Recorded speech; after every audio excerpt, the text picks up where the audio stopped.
सहनाववतु सहनौ भुनक्तु सह वीर्यं करवावहै तेजस्विनावधीतमस्तु मा विद्विषावहै। ओम शांति शांति शांति। उपनिषद सार इस कक्षा में आप सभी का हार्दिक स्वागत है, अभिनंदन है। उपनिषद जो जीवन और जगत के रहस्यों को समझाने वाला यह रहस्य है, यह अध्यात्म ज्ञान है जो हमारे ऋषियों ने, महर्षियों ने जिस ज्ञान को अपने जीवन में आत्मसात किया और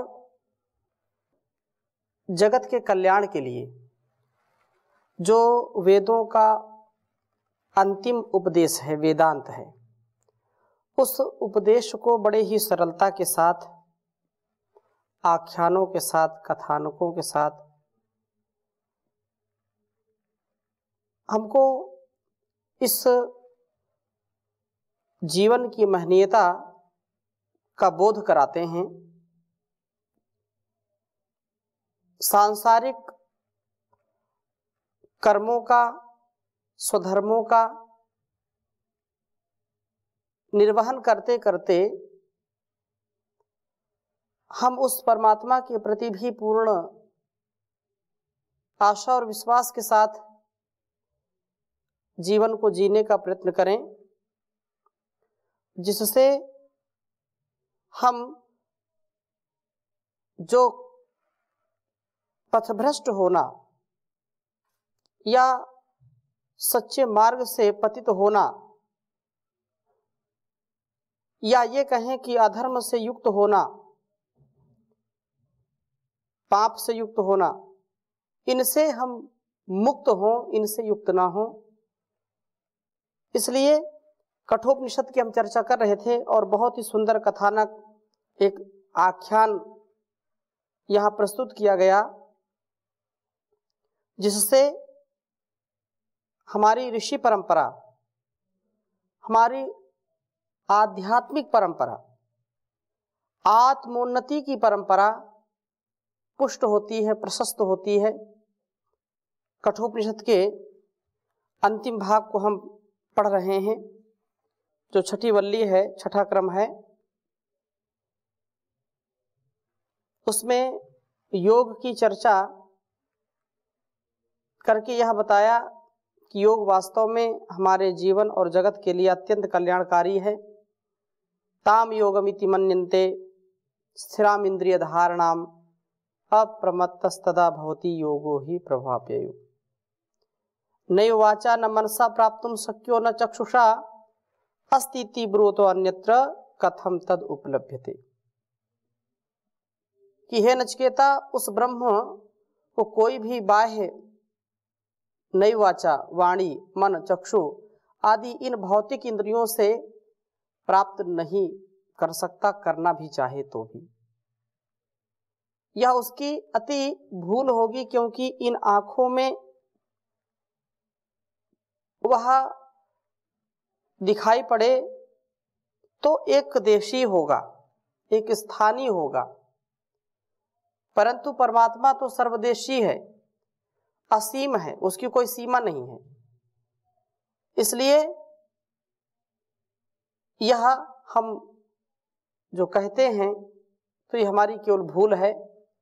हमारी भौतिक आंखें हैं और परमात्मा जो अभौतिक है, हमारी जो इंद्रियां हैं, वो निरंतरता के साथ हम इनको यदि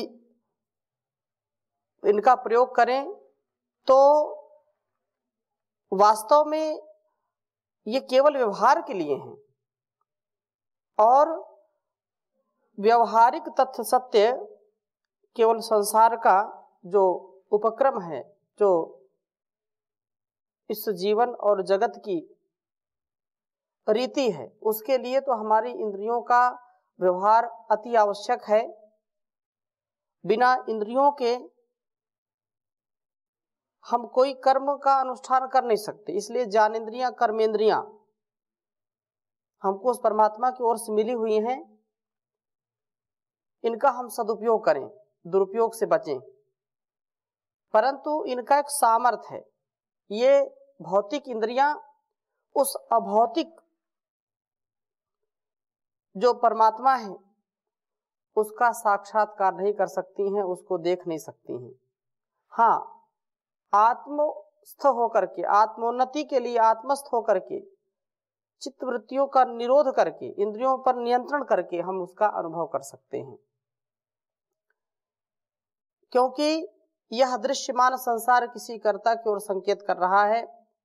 जहां नियम और व्यवस्था देखी जाती है वहां नियामक और व्यवस्थापक का अवश्य बोध होता है। प्रकृति जड़ है और चेतन के अधीन है।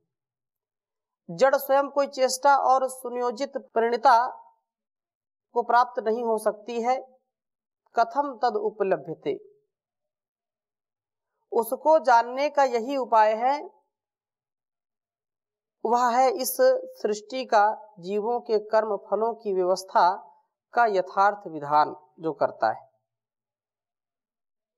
तो बहुत सुंदर बात कही है, अस्तित्वोपलब्धस्तत्व भावेन चोभयो अस्तित्वोपलब्धस्य तत्व भावः प्रसीदति। जो आस्तिक लोग हैं वे उस ब्रह्म की सत्ता को स्वीकार करते हैं। आस्तिक किसी भी परिस्थिति में, चाहे उसको कष्ट मिले, चाहे आनंद में रहे, सुख में रहे, चाहे दुख में रहे, कभी भी परमपिता परमेश्वर के प्रति उसकी अश्रद्धा नहीं होती है। यदि उसको कष्ट भी है तो भी प्रभु का सुमिरन करके, उस पर विश्वास रख करके जीवन को जीता है। पाप से कभी युक्त नहीं होता है, कभी अधर्मी नहीं होता है, कभी वह अपने धैर्य को खोता नहीं है। वास्तव में जो सच्चा धार्मिक है और ईश्वर की जो व्यवस्था है उस पर उसको पूर्ण विश्वास होता है। अस्ति नास्ति दृष्टमति अष्टाध्यायी का एक सूत्र है, महर्षि पाणिनि इस विषय में कहते हैं कि अस्ति, अस्ति माने है, अस्ति नास्ति, जिसका यह स्वभाव है, जिसके मन में, जिसके हृदय में, जिसकी मति में यह बात श्रद्धा पूर्वक स्वीकार कर ली जाती है कि ईश्वर नाम की कोई सत्ता है जो इस सारे संसार को चला रही है। पत्ता पत्ता जिसकी सत्ता और व्यवस्था का बखान कर रहा है। ईश्वर है, अस्ति माने है, ईश्वर अस्ति, तो ईश्वरः अस्ति ऐसा जिसका स्वभाव है कि नहीं है, ईश्वर की सत्ता है, तो अस्ति है, इसका भाव जिसके अंदर विद्यमान है वही आस्तिक है। तो ईश्वर है, कर्म फल व्यवस्था है, पूर्व जन्म है, पुनर्जन्म है, तो है यह जो भाव है यही आस्तिक का भाव है। नास्ति, मन में किसी के आए कि यह सब संसार तो ऐसे ही चल रहा है, कोई इसको चलाने वाला नहीं है, ईश्वर नहीं है, और जिसका जो मनाए करे, कर्म फल व्यवस्था नहीं है, पुनर्जन्म नहीं है, पूर्व जन्म नहीं है, तो नहीं है, नास्ति नहीं है, ऐसा जिसका स्वभाव बन जाता है वही नास्तिक कहलाता है। तो अस्तित्वोपलब्धव्य तत्व भावेन चोभयो, कि जो अस्ति स्वीकार करता है, उनका कथन है कि ब्रह्म अस्ति इति एव, यह है ही, यह तुम निश्चय से जानो, इसलिए उसे उपलब्धव्य, उसको प्राप्त करो, उसको प्राप्त करना चाहिए, समाधि के द्वारा उपलब्ध करना चाहिए। और जो दूसरी बात हमने बताई, ये तो आस्तिक की बात है कि है, और जैसा कि केनोपनिषद में कहा था, यह चेद वेदि तत्सत्यमस्ति न चेद यह वेदिन महति विनष्टि भूतेषु भूतेषु चित्त धीरा प्रेत्यस्मान् लोकात् अमृता भवन्ति। अर्थात मनुष्य का जन्म मिला है इस सुंदर संसार में आकर के, सुंदर शरीर को पाकर के, सुंदर सुंदर कर्मों का अनुष्ठान करने का सामर्थ्य प्राप्त करके,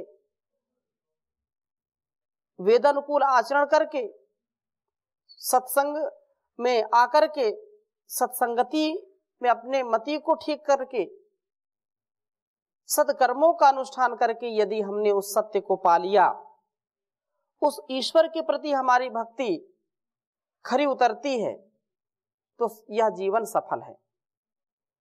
न चेदिहा वेदिन महति विनष्टि, और यदि हमने उसको नहीं जाना, इस संसार को और इस शरीर को पाकर के, इतने सुंदर साधन पाकर के भी यदि हमारी साधना को हमने नहीं साधा और उस साध्य तक नहीं पहुंचे, तो महति विनष्टि, महान विनाश हो जाएगा। क्योंकि उसने इस जीवन को इसीलिए दिया है। तो अस्ति इति एव, यह तुम निश्चय से जानो, क्योंकि बिना कारण के कोई कार्य हो नहीं सकता। बिना जल के, बिना अग्नि के, बिना वायु के, बिना आकाश के, पृथ्वी के, यह जो हम देख रहे हो ही नहीं सकता। चाहे जड़ के रूप में, चाहे चेतन के रूप में, जो कुछ भी दृष्टिगोचर है इसका कोई ना कोई कारण है। इतने प्रकार की वनस्पतियां, इतने प्रकार के फूल, फल, मेवा और पता नहीं कितने प्रकार के जीव जंतु इस संसार में हमने देखे, और जितने देखे हैं केवल उतने ही नहीं है।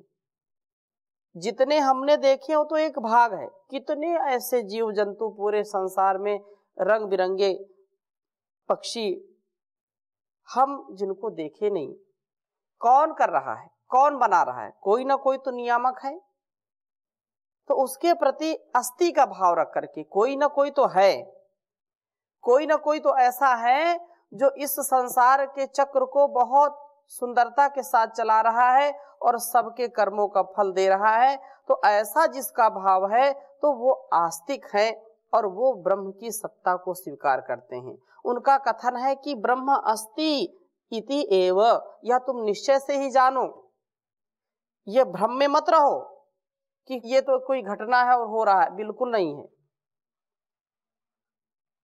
करनी का फल अवश्य मिलेगा, इसलिए तुम ब्रह्म का चिंतन करो। तो वो हर पल हर क्षण हमारा ध्यान रखने वाला है। वही करता, वही धरता, वही भरता, वही हरता है। अंग्रेजी में कहते हैं गॉड, गॉड इज वन।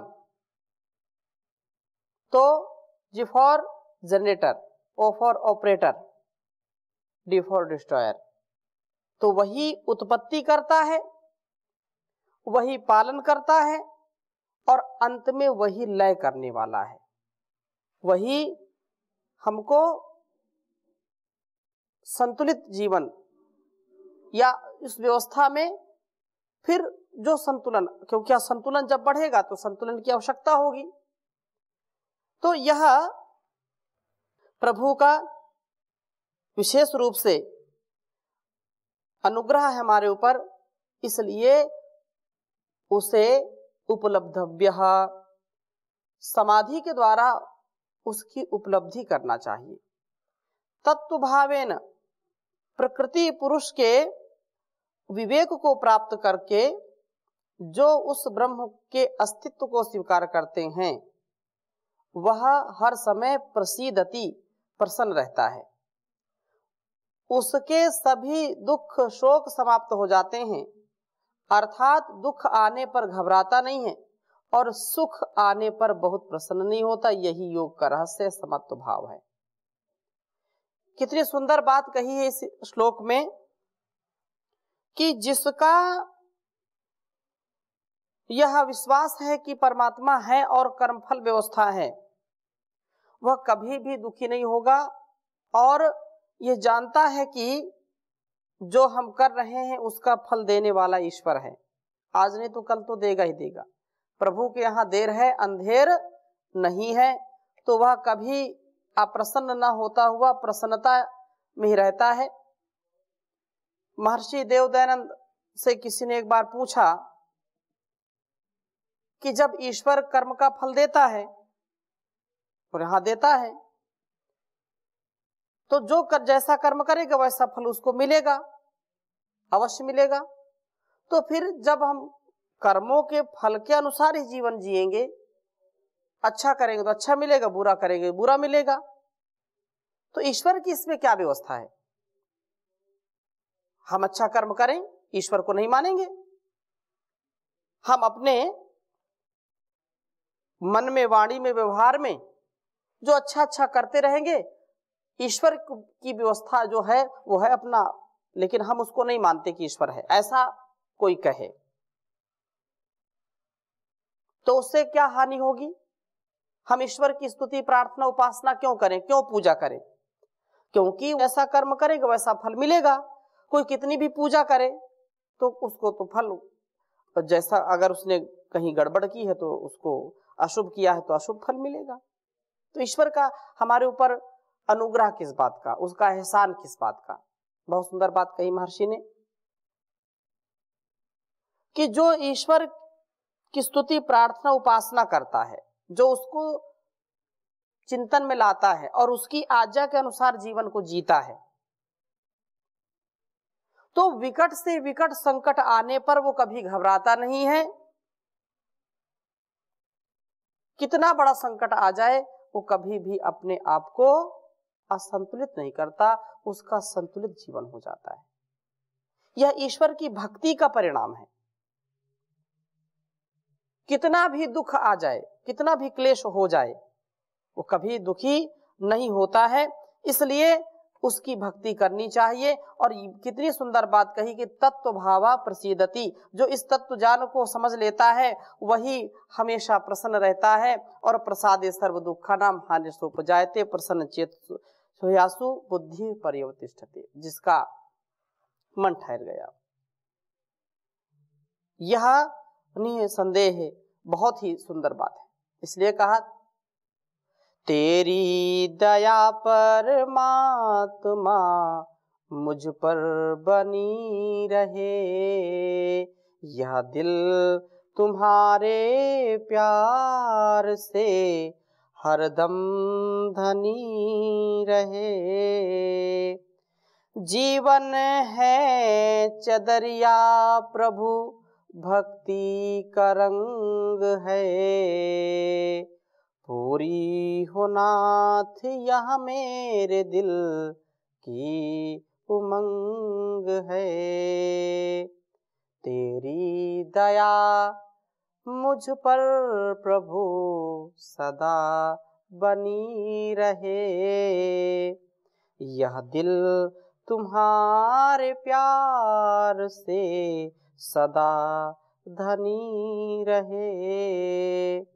तो यह इतना सुंदर जीवन उसने दिया है कि उसका कितना हम गुणगान करें, कितना उसका बखान करें, वह पूरा नहीं हो सकता कि हमने बहुत बखान कर लिया हो गया, उर्ण नहीं हो सकते। वह देता है तो बिल्कुल झोली भर देता है। लोग कहते हैं छप्पड़ फाड़ करके देता है। इसलिए तेरी रहमतों का सहारा न होता तो एक पल भी मेरा गुजारा न होता। तेरी रहमतों से मैं जिंदा हूँ मालिक, तेरी बंदगी से मैं बंदा हूँ मालिक। अगर तू न होता तो हमारा न होता, तो एक पल भी मेरा गुजारा न होता। अल्पज हूँ मैं दाता जो तुझे भूल जाऊं, जो ठोकर लगे तो तेरे पास आऊं, वरना मेरा यहाँ गुजारा न होता, तेरी रहमतों का सहारा न होता। ये संसार सागर महाजाल घिरा है और मेरी जिंदगी में यह छाया अंधेरा तो छाया अंधेरा है। क्यों? क्योंकि हमने उसको कभी ध्यान में लाया नहीं, कभी उसको ध्याया नहीं, और ऐसी धूप और छाया में, सुख दुख के इस जाल में, जंजाल में, इस माया जाल में हम अटकलें लगाते रहते हैं। और कुछ लोग कहते हैं कि बार बार जन्म तो मिलता नहीं, यावत जीवेत सुखम जीवेत ऋणम कृत्वा घृतम पीबेत भस्मीभूतस्य देहस्य पुनरागमनम कुता। ये बार बार तो जीवन मिलता नहीं, इसलिए खाओ पियो मौज करो, क्योंकि ईश्वर नाम की कोई चीज ऐसी है नहीं। ऐसा जो विचार करते हैं वो महा अंधकार में जाते हैं, उनको महान कष्ट मिलता है, उनका जीवन नष्ट हो जाता है। इसलिए हम प्रभु की इस महनीय जो सृष्टि रचना है, जो अत्यंत जटिल है, रहस्य से भरी हुई है, इसको हम समझें और उसके प्रति भक्ति का भाव रखें। यही एक उपाय है, समाधि की प्राप्ति हम करें और समाधि की सिद्धि से हम उस ईश्वर की प्राप्ति करें। और 14वें श्लोक में बहुत सुंदर बात कही है, यदा सर्वे प्रमुच्यन्ते कामायस्य हृदय श्रिताः अथ मर्त्युमृतो भवत्यत्र ब्रह्म समश्नुते। कहा कि यदा सर्वे प्रमुच्यन्ते, हे नचिकेता, यदा अस्य हृदय श्रिताः, मतलब हृदय श्रिताः सर्वे कामाः, जब इस पुरुष के हृदय की सभी कामनाएं प्रमुच्यन्ते छूट जाती हैं, चाहे वे पुत्रैष्णा की हो, चाहे वित्तैष्णा की हो, और चाहे लोकैष्णा की हो, तो इस प्रकार से इसके पश्चात मर्त्य या मरण धर्मा मनुष्य अमृता मुक्ति की प्राप्ति का पात्र होता है और ब्रह्म के आनंद का उपभोग करता है। ऐष्णा वाला कभी नहीं ब्रह्म को प्राप्त कर सकता। जिसके जीवन में अविवेक पूर्ण इच्छाएं हैं, बिना इच्छा के तो हमें कदम भी आगे नहीं चल सकते हैं, लेकिन यदि हम वास्तव में जीवन के लक्ष्य को प्राप्त करना चाहते हैं तो हमको इन इच्छाओं से, जो अविवेक पूर्ण इच्छाएं हैं, जो संकीर्ण इच्छाएं हैं, जो स्वार्थ से परिपूर्ण इच्छाएं हैं, उन स्वार्थ से परिपूर्ण इच्छाओं को हमको दूर रखना चाहिए।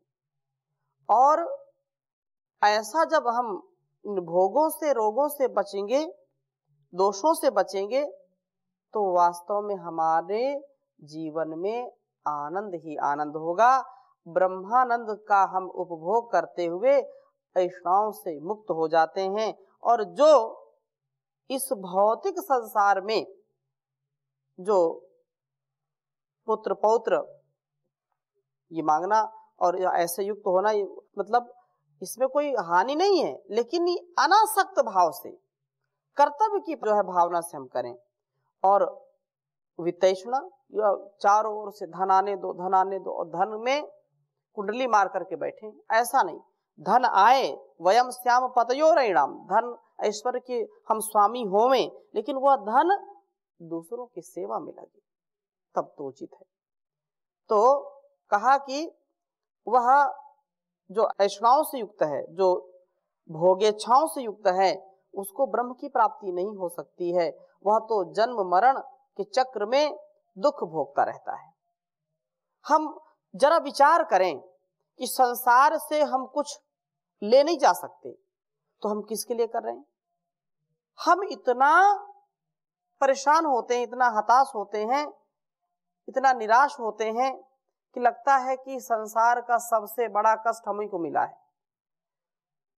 हम बोझ को लेकर के, अब कोई व्यक्ति सफर कर रहा है, ट्रेन में बैठा है, प्लेन में बैठा है, और उसके पास उसका कोई सामान है और गाड़ी पर बैठा हुआ सिर पर वो लाद रखे, सिर पर रखे, तो उसको कोई बुद्धिमान नहीं कहेगा।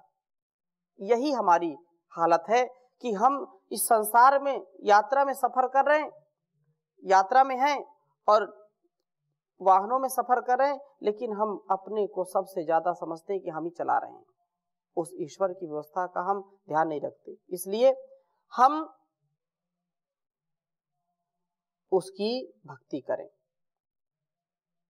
यह भक्ति हमको शक्ति देती है और यह शक्ति जिसने पाई है उसी की मुक्ति है। और तो बहुत ही जो है अपने जीवन और जगत की भलाई का यही उपाय है। इसलिए हम उसको बार बार नमन करें, चिंतन करें, ध्यान करें, निधिध्यासन करें, प्रणाम करें उस प्रभु को। तभी यह जीवन और यह जगत की जो महनीयता है, जो रहस्य है, उसको हम समझ पाएंगे। तो कठोपनिषद के अंतिम बल्ली का हम स्वाध्याय कर रहे हैं, आगे और स्वाध्याय करेंगे। अभी यहीं पर विराम देते हैं। ओम शांति शांति शांति।